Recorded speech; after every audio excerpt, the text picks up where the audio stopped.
So I'm just doing a quick oil change on the 660, and while I'm doing it, I just thought I'd answer a few questions I've had recently after I covered 4,000 Ks on a 7-day trip on this bike, and a few people have asked me what did I do to it just to make it a bit more comfortable for touring. So this is just a short video, and I thought I'd just tell you what I've done, and I'll put links up. I hope it's helpful to some of you.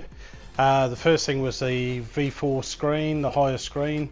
I got that from Peter Stevens in Melbourne. It was about $200. I'll see if I can get the part number of it, and I'll display that.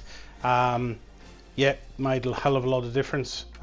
Stopped a lot of buffeting, and I'm about 5'6", so yeah, so it wasn't sort of hitting me in the head. It was tended to do divert the wind straight over the top of my head, so that was good.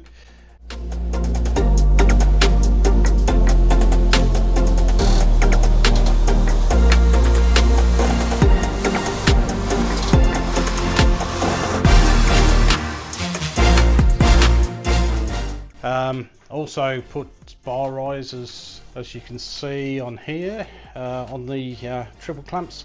So these were, I couldn't find any reputable brands, so I actually went for some Chinese ones, which I think I've got a screenshot of what I got, so I'll publish that as well. Did they help? Yes, definitely. They lift by 1 inch and they bring the bars back by 1 inch, and I didn't have to adjust or do anything with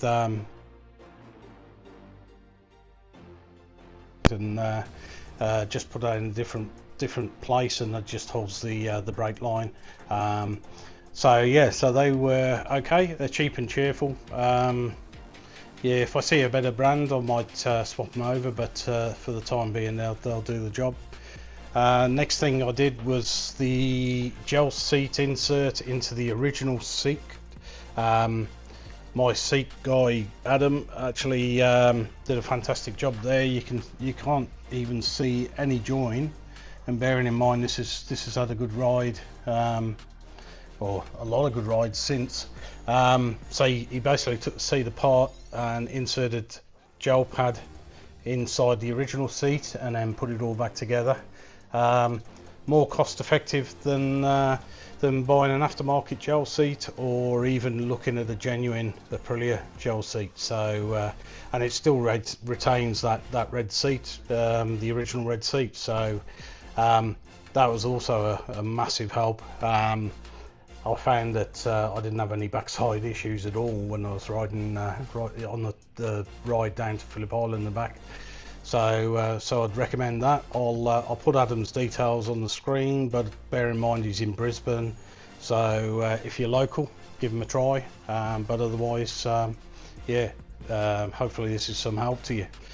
The next thing I did was these are just Bunnings shelf hooks, because I didn't want to spend a lot of money on putting one of the Pannier frames on the back of the bike, and I wasn't sure with the tail tidy whether they would actually fit either. So I got some throw-over panniers that I used, and found that I had to make a collar underneath.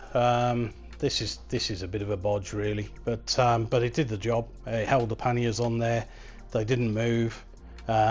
Didn't look too bad. You couldn't see them with the panniers on anyway. I'll be pulling those off now, but yeah, as I say, they did the job, and they were $10 compared to probably, I don't know, $300 or $400 for one of those frames. So yeah, so that was that. Next, as you can see here, cargo eyes. I got these from Ballard's or MX store over in Australia, but the good thing is about this bike is that at the back of the pillion pegs there's actually a threaded hole. So I just found some suitable bolts and put those on there, tighten them up, and they just helped retain the bag that I had strapped to the rear seat. So yeah, so they were another good addition, and something I'd recommend if you are going to fix anything to the back end of the bike. And yeah, really cost effective again.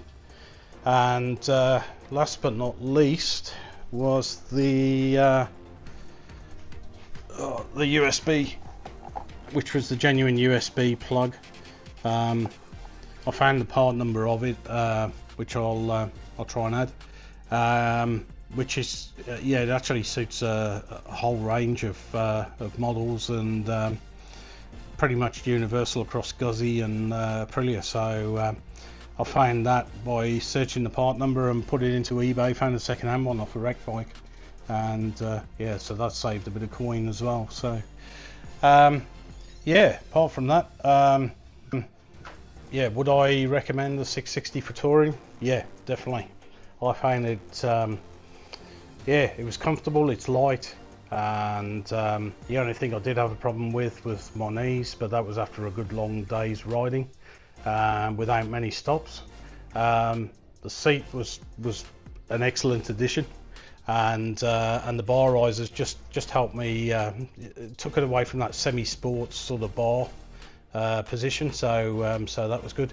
I did put different grips on. I just put domino grips on the bike, but that was mainly because the original ones just fell apart. So I hope this is of some use to anybody who's thinking of doing these mods and doing some distance on one of these.